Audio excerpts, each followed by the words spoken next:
So here we are at the Calandia border crossing. When you see the wall in the media, this is usually what you look at. 8 or 9 meters of wall with barbed wire fence on top. On the other side of this wall is a Palestinian village, and where we're standing right now is within Israel. Now we've driven down to this security fence. We're just gonna come right across the street here so you can take a look at the fence. This is a fence.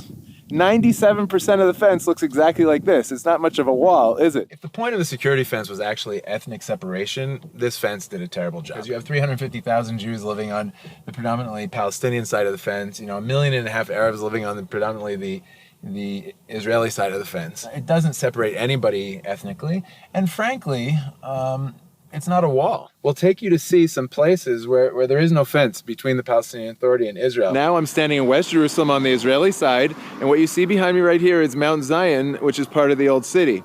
We're gonna walk along here. As I'm walking, I'm literally walking across the green line from 1967. I just passed from West Jerusalem into East Jerusalem, which is the Palestinian side. If the wall was a border of political separation or ethnic separation, it would be right here. I would be walking through a wall right now. But since it's a security fence and this is an area that doesn't create a big security threat to Israel, there is no wall. In 2002, when they began constructing the fence, there were over 400 deaths of innocent Israelis by Palestinian terrorism just in that year alone. That's more than 1 murder per day. And so they decided to construct the fence. Fast forward to 2009, where they pretty much completed the construction of the fence.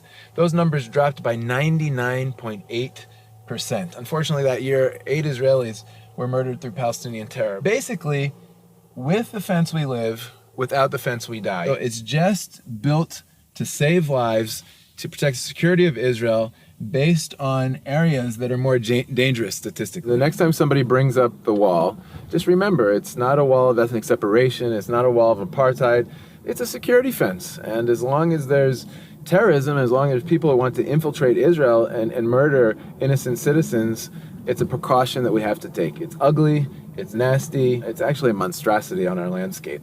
But right now, because of the realities on the ground, it needs to exist.